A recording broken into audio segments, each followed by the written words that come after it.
Romance of Sui and Tang Dynasties Chapter 97. You know when you're watching a movie, a big war epic or something, and the bad guy finally goes down, the music swells, everyone's cheering in the streets, and it's just this massive happy resolution. It's that classic Return of the Jedi ending. Oh, right, yeah.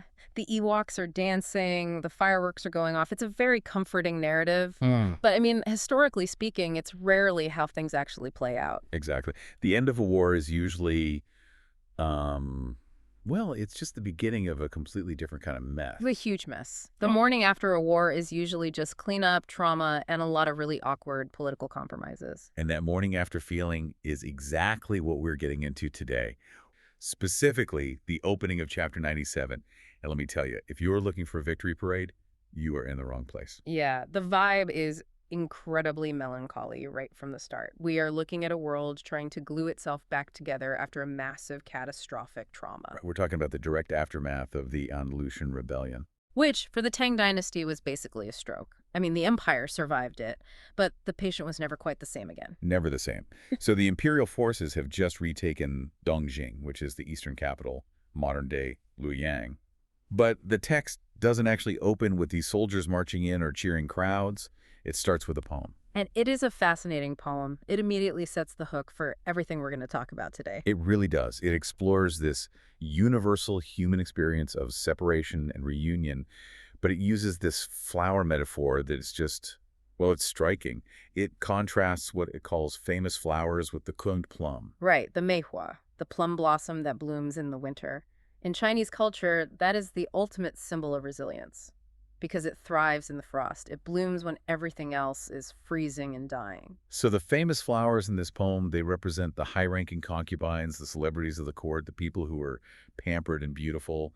But when the storm of war came, they were just destroyed, blown away with the wind. But the plum blossom survived the cold. And that is really the thesis statement for the flashy people who played the worldly political games. They didn't make it.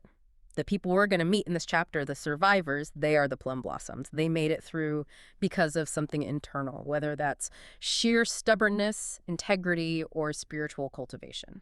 We are going to explore three distinct layers of this post-war reality that the source lays out for us. First, the brutal political layer, how the state handles victory. Then the family layer, trying to reconnect a broken lineage. And finally, a mystical layer, where we just leave the dust of the world entirely to find someone who seems to have cheated time itself. It's a perfect cross-section of 8th century life. You've got the state, the family, and the spirit, all trying to find a new equilibrium after the chaos. Let's start with the state, because the politics here are fascinating. The current emperor, Sezong, is running the show. But the context is, it's incredibly tricky. Tricky is an understatement, because while Suzong is the current emperor, his father, the retired emperor Xuanzong, the guy who was literally on the throne when the rebellion started, he is still alive. Right. He's effectively in exile in Shu, which is modern-day Sichuan. And that creates this horribly awkward power dynamic. Suzong has retaken the capital, but his dad is still out there. It's like, I have the house now, but dad still has the keys. Yeah. So Sezong sends a really high-ranking official, Wei Jiansu, to go to Sichuan. And on the surface, the source presents this as a display of filial piety, like, Father, we won, it's safe, please come home. But politically, if you read between the lines, it's Sezong's way of saying, I have secured the empire, it is safe for you to return, specifically as a retired emperor. He needs the old emperor's physical presence and blessing to legitimize his own rule, but he definitely doesn't want him taking the reins back. It's a delicate dance. But the real action for our story is happening back in the eastern capital, Dongjing. Sezong sends a team to stabilize that city. He appoints a man named King Gushen as imperial commissioner and Luo Kai as vice director of the Ministry of War. And they are carrying a very important imperial decree. Yes, and I really want to unpack this decree with you, because when I read it, it honestly sounds like a desperate document. Oh, it is a masterclass in crisis management. It shows exactly how fragile the Tang government actually was at that exact moment. Look at the very first point in the edict. It explicitly credits the generals and the soldiers with recreating the nation. Not defending it, recreating it. That is a heavy, heavy word choice. It is an absolute admission that the dynasty was basically dead. The mandate of heaven had slipped through their fingers, and these soldiers forcefully pulled it back. The emperor is looking right at the military and acknowledging, I owe my throne entirely to you. And he puts his money where his mouth is. The edict orders that half of the treasury found in the retaken city is to be used immediately to reward the army. Half. Just think about the sheer scale of that. We are talking about the treasury of an imperial capital, and he is giving away 50% of it on day one. Is that just extreme generosity? Not at all. The source gives a very specific, actually pretty chilling reason for this payout. It says it's to prevent them from harassing the civilians. That line stopped me in my tracks. He is basically paying his own army not to sack the city they just liberated. Exactly. And this marks a huge historical pivot point that the source captures perfectly.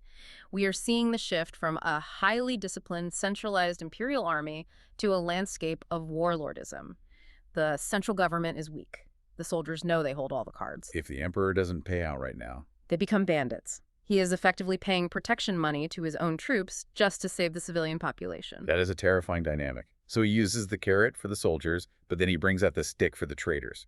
The decree orders the arrest of over 300 officials who surrendered to the rebels. Right, including some major figures like Daxi Shun. They are rounded up, put in chains, and sent to the western capital to face punishment.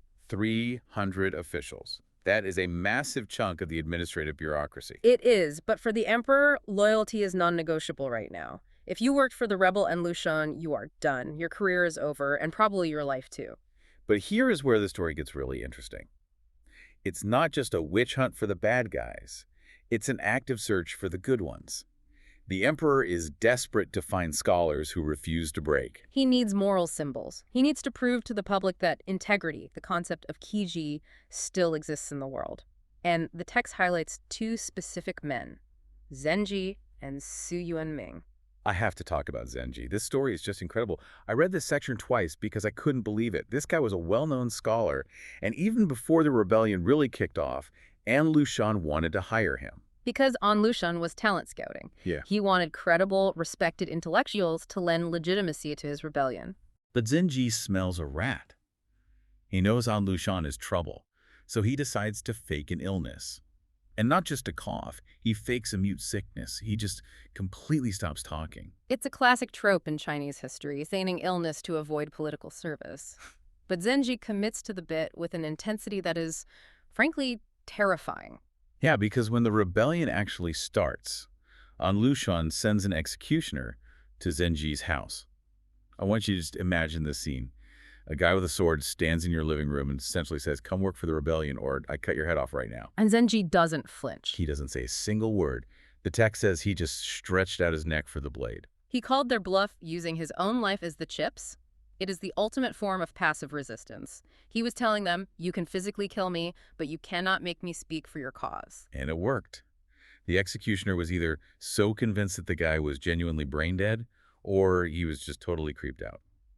He went back to An Lushan and reported that the illness was real. He said, "This guy is broken. He's useless to us." It perfectly illustrates the Taoist concept of the usefulness of being useless. By appearing completely broken and useless to the world, he saved his own life. And now that the emperor has returned, that quote-unquote useless madman is appointed as a secretary. It sends such a powerful message. The guys who tried to play politics, who hedged their bets and switched sides, they are currently in chains heading for execution. The guy who acted like a mute vegetable, he gets a major promotion. It circles right back to that cold plum metaphor. The storm destroyed the showy flowers, but the silent, stubborn plum blossom survived the winter. And there's also Su Yuanming, who similarly feigned a severe illness to refuse titles from the rebels, and he gets appointed as a drafter. So that's the political house cleaning. We've established the state's baseline for heroes and villains, but now the source zooms the camera way in. We go from the fate of the entire nation to the fate of a single family. We shift our focus back to our two envoys, Qin Guzhen and Luo Kai. They have finished their official duties in Dongjing. The edicts are delivered, the arrests are made, and now they sit down and start talking about personal matters. And it turns out they are related. They share what the text calls a middle relative connection. They're cousins. And Luo Kai starts unpacking his family tree for Qin. Now, usually when a text starts listing ancestors, my eyes totally glaze over. Sure. But here, Luo Kai drops a name that wakes you right up. He mentions Luo Cheng. the cold-faced silver spear. I mean, if you are a fan of the Sui Tang cycle, hearing the name Luo Cheng is like hearing the name Skywalker. He is this legendary, devastatingly handsome, invincible general who died tragically young. So Luo Kai isn't just some random paper-pushing bureaucrat. He is royalty in the world of martial heroes. Exactly. It connects him directly to that deep legacy of martial virtue. He explains to Qin that Luo Cheng had two wives, Lady Du and Lady Hua. Luo Kai is a descendant of the Lady Hua line. But the other line, the Lady Du line, that one ran into some serious trouble. It withered. It eventually trickled down to a grand uncle who had no sons. So the family line was effectively dead in terms of patriarchal succession, except for one single daughter. Sugu, also referred to as Lady Luo. And her story starts out as a complete tragedy. She really represents the precarious plight of women in this era. She was married off to the Bai family, but she was widowed almost immediately. She is young, she is completely alone, and she has no children to anchor her or support her in that household. But she doesn't remarry. She doesn't go looking for a new political protector. She turns completely inward. She becomes a Taoist nun. The text says she starts cultivating truth. And this is exactly where the narrative pivots from a gritty historical drama into pure fantasy. Luo Kai tells Qin that this aunt, Sugu, had a mystical encounter. She met an immortal. The famous Luo Gongwan. Yes, a major figure in Taoist mythology. And Luo Gongwan recognized her as a kinswoman because they share the Luo surname, and he saw her deep spiritual potential. He was incredibly impressed by her chastity and her absolute focus, so he gave her a gift. A longevity pill. A pill to defeat the rosy clouds. That is the poetic way the source describes it. It essentially halts the aging process. Luo Kai tells Qin that his aunt is well over 60 years old right now, but thanks to this immortal's pill, she hasn't aged a day past her youth. And she is living in a temple called the Cultivating Truth View out in the mountains of Lanyang. Luo Kai has been worrying sick about her because he hasn't heard a single word from her during the entire rebellion. He doesn't even know if she's alive or dead. So he proposes they take a road trip to go find her. And notice the physical shift in protocol here, because it is crucial. They do not travel as the Imperial Commissioner and the Vice Director. Right. The text is very specific that they change their clothes. They switch into civilian dress. They leave all the pomp and circumstance of the state behind, because you cannot enter the realm of the immortals wearing the uniform of the bureaucracy. They have to symbolically shed their worldly status to make this journey. They leave the massive entourage behind. They just take a few servants and they ride out to Lanyang, to White Cloud Mountain. And when they arrive, the locals have a nickname for this temple. They call it Small Penglai. Penglai is the mythical island of the immortals in Chinese folklore. It's where the gods live. So calling this place Small Penglai implies that the veil between the mortal, war-torn world and the divine world is incredibly thin on this specific mountain. The locals also give them a warning. They say, yes, the white fairy ant lives up there, but good luck seeing her. She rarely sees guests. It's a classic master on the mountain trope. If you want the wisdom, you have to find a way past the gatekeeper. And there is literally a gatekeeper. They get to the temple and the doors are shut tight. They knock and this old woman blocks the path. She just says, the mistress is in closed-door meditation. Go away. Now think about this. If they were wearing their official robes, they probably would have just demanded entry, right? Open up in the name of the emperor. But they aren't. They are just men seeking family. So Luo Kai plays the only card that actually trumps spiritual isolation. He plays the family card. He says, I am her nephew, Luo Kai. And that breaks the barrier. Blood opens the door when political power couldn't. The description of the inside of this temple is stunning. It creates this overwhelming contrast with everything else we've read in the chapter so far. We've been talking about massive armies, empty treasuries, political executions, and suddenly we step through these doors into a space of total, absolute serenity. The source mentions the fragrant incense smoke hanging in the air, the solemn statues, but pay attention to the specific imagery.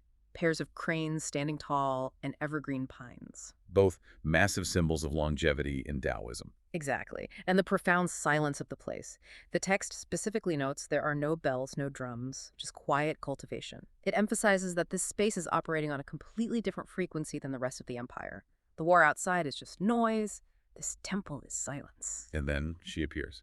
Suguswa, the ageless ant. And she totally delivers on the supernatural promise. She walks out wearing blue and white Taoist robes, and she is holding a fly whisk. And the fly whisk is a really interesting detail, right? It's not just a tool for swatting bugs. No, in Taoist iconography, the fly whisk is highly symbolic. It represents sweeping away the dust of the mundane world, sweeping away worries, desires, political ambitions.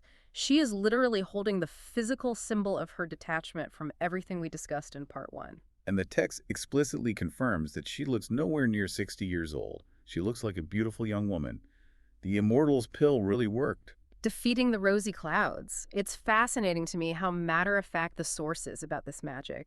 In Sui Tangyani, history and fantasy just sit side by side on the couch. Yeah. You've got intense state tax policy on one page and literal immortality pills on the next, and the narrative treats both as completely real. So the family reunion happens, and it's very polite, it's formal. Luokai introduces himself, they bow, they start catching up. But then we get to the moment in the text that actually made me pause and reread the page. Ah, the reaction. Yes. Luokai introduces his friend. He says, "Auntie, this is my cousin, the top graduate, Kingo Zhen." And Sugu, who has been totally zen, totally detached up to this exact second, she just stops. The text says she only cared about chanting the word kin in her mouth and pondering it. She completely gets stuck on it, just muttering, "King today." It is such a wonderfully weird, specific detail to include. Why would a recluse nun, who has supposedly severed all ties with the mortal world, care so deeply about a random surname? It feels like a glitch in the Matrix.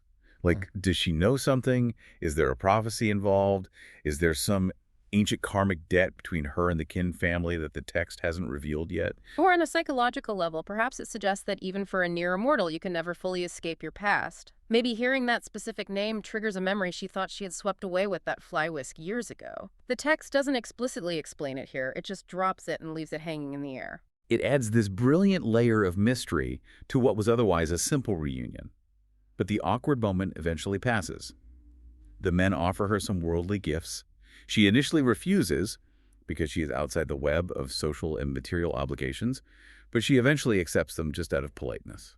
And then they finally ask the question that you and I and everyone listening wants the answer to. They ask, "Auntie, this entire region was on fire. The rebel armies were swooping through here, destroying everything. How are you not dead? How is this temple not a pile of ash?" And her answer is fascinating. She doesn't claim she fought them off with Taoist magic or lightning bolts. She credits the geography. She invokes the spiritual history of the land itself. She mentions the immortal Luo Gongyu and leaving his mark there, of course. But then she drops a really incredible historical deep cut. She says this very mountain is where Zhang Liang practiced grain avoidance. Zhang Liang. That is a huge name. He was the legendary genius strategist of the Han Dynasty, the guy who helped build an entire empire and then just walked away from it all. He is the ultimate archetype of the retiring hero. The legend says he came to this exact spot on White Cloud Mountain to practice bigu, which means avoiding grains, a Taoist fasting practice aimed at achieving immortality. Sugu implies that because these massive spiritual heavyweights lived and meditated here, the very soil of the mountain has a natural immunity to soldiers and fire. It's like they're sitting inside a spiritual force field. The violence of the An Lushan rebellion just flowed around them like water around a rock. It completely reinforces that theme of the cold plum one last time.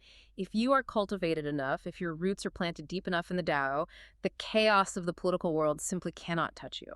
The narrative ends this section with this remarkably peaceful scene. They are all eating a simple vegetarian meal together, touring the beautiful scenic spots of the temple grounds. It is the ultimate calm after the storm. The scene shifts abruptly. Picture this. It is the dead of winter. We are talking about the kind of cold that just completely snaps branches. And you are walking through this really secluded, winding corridor in a quiet convent. Right, outside the world is completely dormant. You've got frozen ground, bare trees, a gray sky. Yeah, exactly. Everything is dead. But then you pass a room that is heavily locked, sealed up super tight with nothing but a tiny opening covered by a board. And then you encounter this massive contradiction. A sensory impossibility, really. Right. You are suddenly hit with the intense, overwhelming fragrance of fresh plum blossoms. And I don't mean like dried flowers or perfume. I mean living, blooming flora, right in the middle of a hard freeze. Which immediately tells you that the normal rules of the world have been completely suspended. For sure. Now, for anyone who knows this era of Chinese literature, we usually deal with like battlefield tactics, court intrigue, the rise and fall of emperors. Massive historical sweeps. Right, massive historical sweeps. But this chapter just feels totally different. It feels like a detour into the Twilight Zone. It is a detour, but I'd argue it's a completely necessary one. You see, this excerpt sits right squarely in the middle of the Anlishan Rebellion. Which was huge. Absolutely catastrophic. It was the event that essentially broke the back of the Tang Golden Age. And what fascinates me about this specific chapter is how it handles that trauma. It takes the gritty, horrifying reality of a political collapse, and it blends it with the high fantasy of the Chuanqi genre. Chuanqi being like tales of the strange, right? Exactly. Tales of the strange, the miraculous. So we basically have a gritty historical war story on one side and high-level Taoist magic on the other. Why they are blended like this? We really need to look at how this story uses magic stuff like flying donkeys and everlasting flowers, not just as a cool spectacle, but as a genuine way to process the sheer chaos of war. It's really about destiny or karma stepping in and asserting itself when human institutions are just completely falling apart. King Gushen and his cousin Liu Kai. Yeah. And they stumble upon this sensory mystery. They see these 3 rooms completely sealed off, emitting this totally impossible scent. So naturally, they ask Sugu for an explanation. They're like, is there a plum tree inside? How is it surviving the frost? And Sugi's response is so cryptic. She just says, well, the scent comes from the room, but it isn't born here, and it isn't blooming on a tree. That right there is your first major signal that we're dealing with something supernatural. She refuses to let them in, obviously, because the doors are sealed, but she invites them to sit down. She says it's a long story, and this frame narrative allows us to flash back to how these rooms actually became occupied in the first place. Right, and this is where we meet our first resident, Lady Jiang. And her arrival story is where the high fantasy really kicks into high gear. So Lady Jiang is the wife of the Li family, and she was living in Xijing, the Western capital. When Anlushan's rebels attacked, the city fell into absolute unimaginable panic. We have to remember that the fall of the capital wasn't just a military defeat. It was a societal apocalypse. Total breakdown of order, looting, burning, the works. Exactly. Lady Jiang is fleeing for her life. She gets separated from her family, and she is absolutely convinced she is about to die. It's a moment of just total helplessness, and right in that moment, she is saved. But she's not saved by a passing Tang army or some brave royal guard. She is saved by a fairy. A fairy who gives her a very specific magical mount to escape on. A white donkey. Okay, I have to pause here. A white donkey. Because in Western fantasy, you get, I don't know, a Pegasus or a dragon or a giant eagle. Why a donkey? I love this detail. It's actually a very specific trope in Taoist mythology. The most famous example is Zhang Guilao, who was one of the 8 immortals. He famously rode a white donkey. So in this cultural context, the donkey signals to the reader that this isn't just a convenient mode of transportation. It is direct divine intervention. The fairy tells her to close her eyes and hold on. And when she does, she feels completely weightless. She's flying. The text literally describes it as soaring through the air with the wind just rushing past her ears. It acts almost as a dissociation from reality. She literally rises above the chaos of the rebellion. When she finally lands, she's at this convent. But here's the detail that I find the most interesting conceptually. As soon as she dismounts, the donkey doesn't hang around. No, it shoots up into the sky like a bird and just vanishes to the west. The magic was authorized for transit only. It was a bridge to get her from the realm of extreme danger to the realm of absolute safety. Once she is safe in the convent, the divine vehicle leaves. Its job is done. She is now under the protection of the convent, specifically the nun Zugu, who had actually been warned by a Taoist master named Luo Gongguan that a refugee would be arriving. Oh, wow. So Lady Jiang is there because the gods, or the immortals, basically plucked her right out of the war zone. She had zero agency in that. She was just a passive victim who got saved. But the second resident, Daxi Yingying, her story feels very different. She doesn't get a magic donkey. No, she doesn't.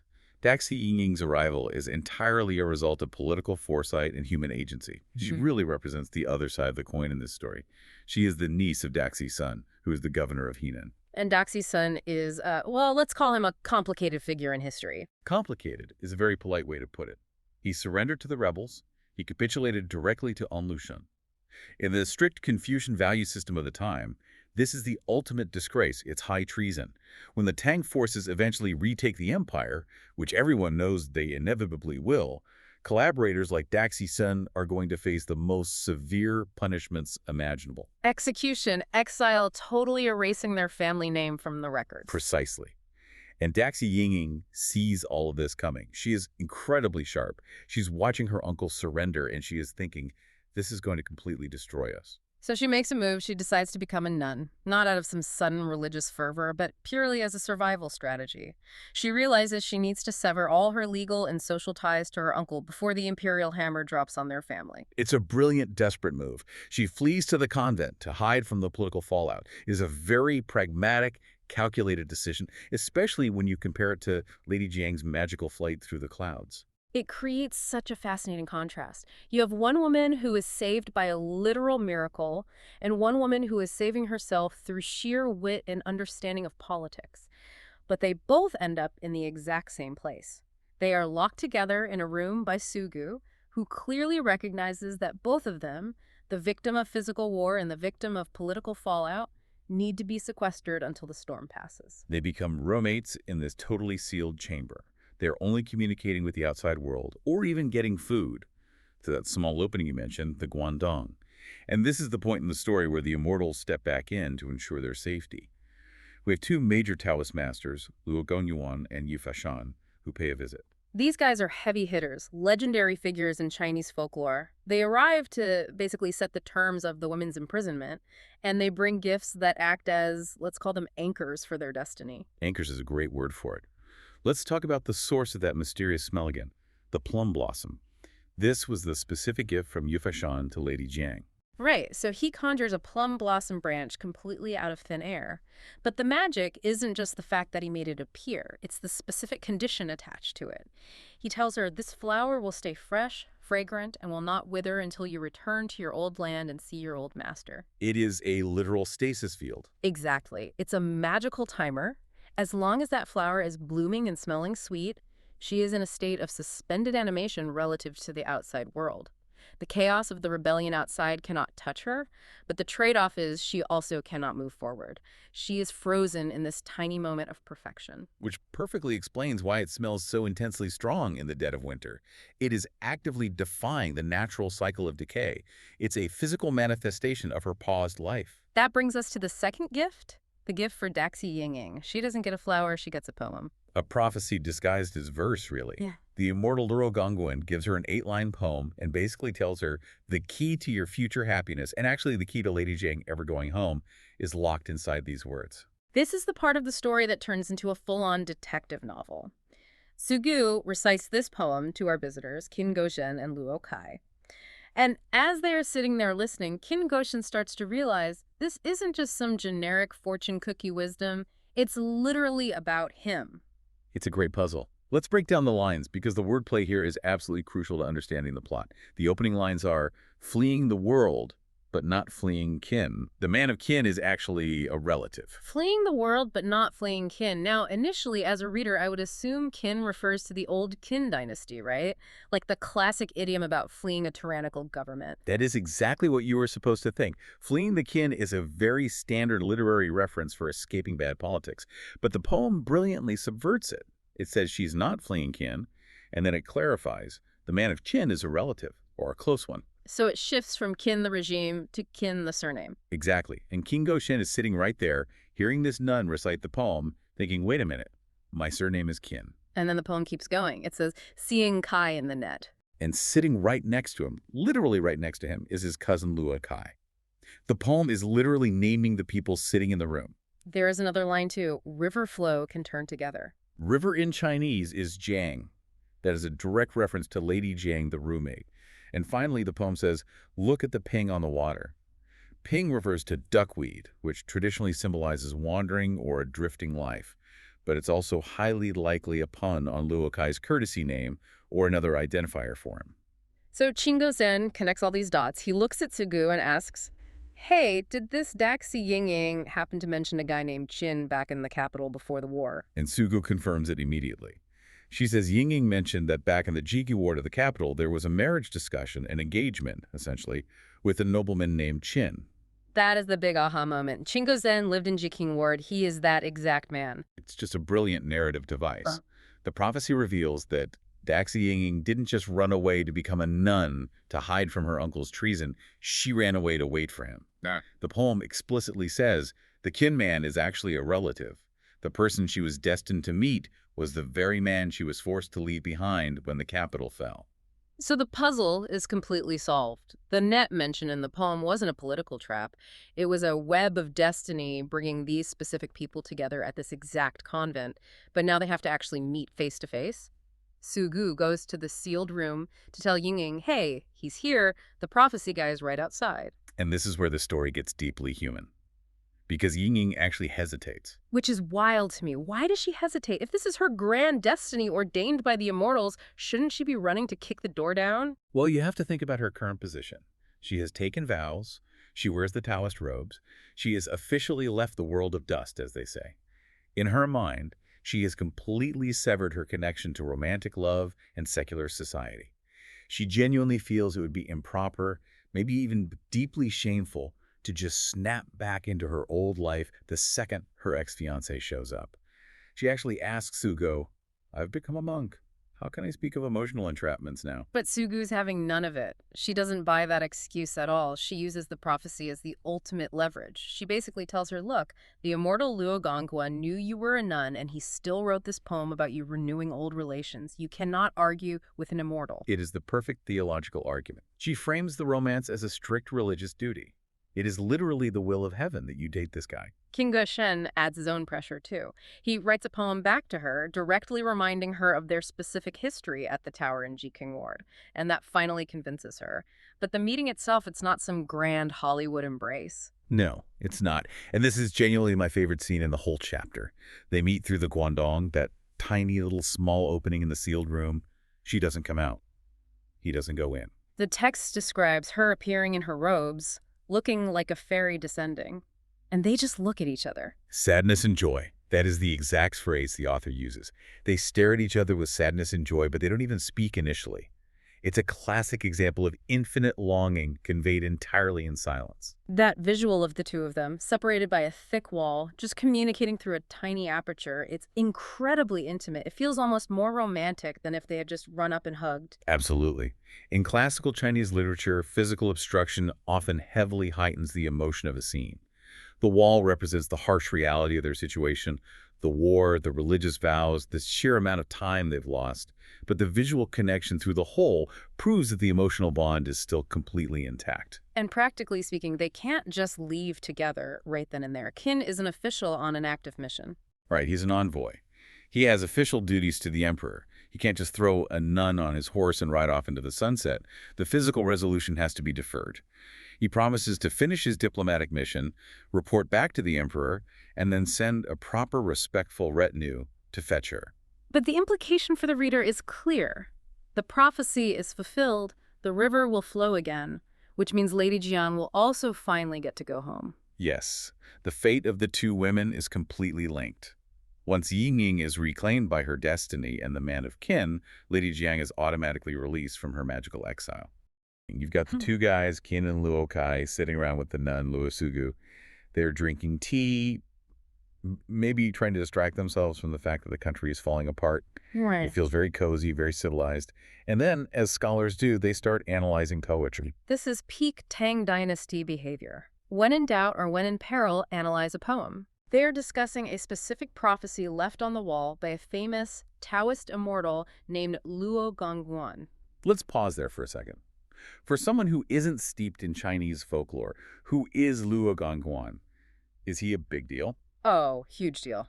Think of him as a Merlin figure, but for Taoism. Okay, got it. He was a real historical figure known for magic tricks, alchemy, and prophecy.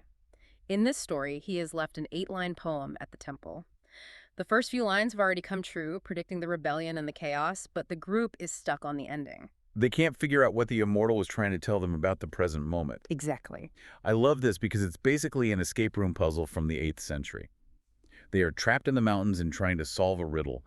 What are the specific lines that have them stumped? It is the last 3 lines specifically. They are debating them back and forth. Roughly translated, the lines are, Jiang stream can turn together, only see Kai in the net, and look at the duckweed on the water. Look at the duckweed on the water.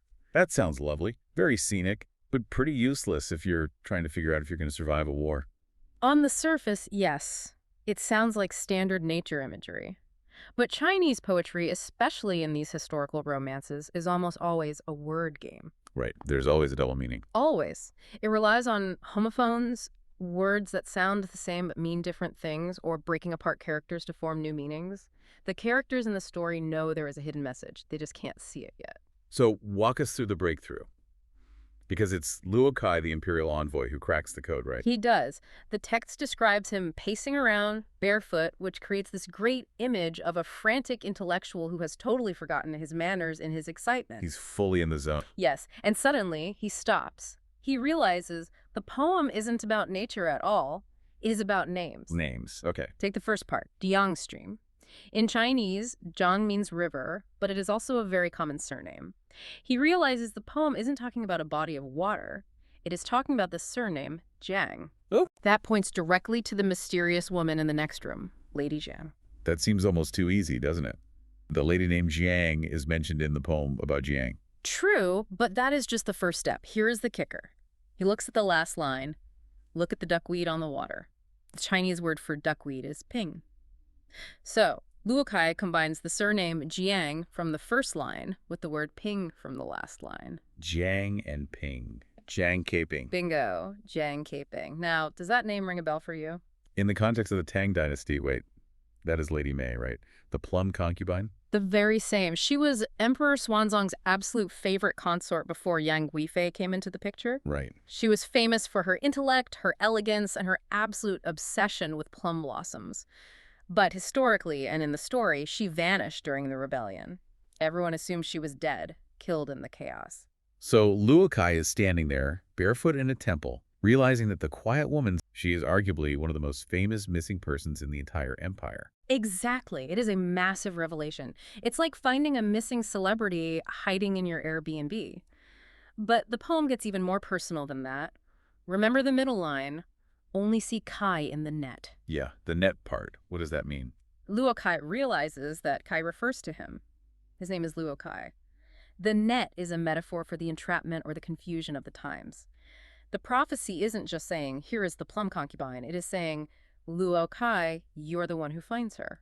That is incredibly convenient. According to this ancient holy text, I am the main character. It does imply a bit of ego, doesn't it? Just a little. But in the worldview of the novel, this is about destiny or Ming. It validates his presence at the temple. He isn't just hiding from the war. He was placed there by cosmic forces specifically to facilitate this reunion. Okay, so they have a working hypothesis. The lady in the spare room is the emperor's missing ex-girlfriend. But you can't just walk up to a refugee and ask, hey, are you the plum concubine? How do they actually verify it? They decide to use a proxy. They send the Luosugu to go talk to the other noblewoman, Daxi Yingying. The two women had become close friends while hiding in the temple. If anyone knows the truth, it's Yingying. And Yingying spills the tea. She does. She confirms it immediately. She tells Sugu, yes, do not underestimate her. That really is the plum concubine. Wow. But this is where we get the backstory, and honestly, this is where the drama really kicks in. Because when I was reading the source material, the reason she was left behind in the capital wasn't just, oops, we forgot her in the rush. It was malicious. Yes, I saw this in the notes. This is the spicy part. It involves the rivalry with Yang Guifei. It is incredibly spicy. This is high-stakes palace intrigue. Lady May reveals that when the emperor was fleeing the capital, this is the famous flight to the west, he actually tried to take her with him. He sent people to find her. So what stopped him? Yang Guifei, the current favorite. And the text here, I mean, Lady May does not hold back when describing her. We should be clear, we are just reporting what is in the source material here, but it is harsh. She really doesn't hold back. Lady May refers to Yang Guifei as a fat maid. Fat maid, wow. The gloves are completely off. It is a vicious dig. You have to remember the historical context. Yang Guifei is historically celebrated for being full-figured, opulent, basically the standard of beauty for the High Tang era. Right. Lady May, on the other hand, was known for being slender, elegant, like a plum branch. That was her whole aesthetic. So calling her a fat maid is attacking her beauty, her class, and her status all at once. Is the ultimate Mean Girls moment of the 8th century. It really is. Yeah. But the result was tragic. Yang Guifei essentially blocked the path, throwing a tantrum and forcing the emperor to choose between dealing with a jealous lover or fleeing for his life immediately. And he chose flight. He chose flight. Lady May was abandoned in the empty palace with the rebel army marching toward the gates. That is a terrifying image. The palace is empty, the guards are gone, and you can literally hear the enemy drums getting closer. Which brings us to the part of the story because Lady May tells us how she escaped, and it wasn't by running. No, Lady May didn't run. She didn't hide. She decided to end it. She attempted suicide. She did. She felt she had no other option to preserve her dignity. She didn't want to be captured and humiliated by the rebels. So she took a length of white silk and hung herself from an old plum tree in the courtyard. The symbolism there is so heavy, dying on the very tree she is named after. It is deeply poetic, but it wasn't the end. She describes losing consciousness, fading away, but then being cut down. She hits the ground, opens her eyes, and sees a woman standing there. Not a guard, not a servant, but a woman wearing a starry crown and cloud cape. Which is standard uniform for, I am a celestial being. Precisely. The woman identifies herself as the wife of Zhang Guo. As we mentioned in our notes, Zhang Guo is one of the 8 immortals. This is big league divine intervention. She tells Lady May, "Your time is not up. My husband sent me to get you out." And the getaway vehicle is a donkey. A paper donkey. I need you to explain this to me. Why paper and why a donkey? Why not a dragon or a flying cloud? So paper magic is a huge trope in Taoism. The idea is that an adept can infuse a simulacrum, a paper cutout, with ki or spirit, temporarily giving it life. It is basically convenient, portable magic.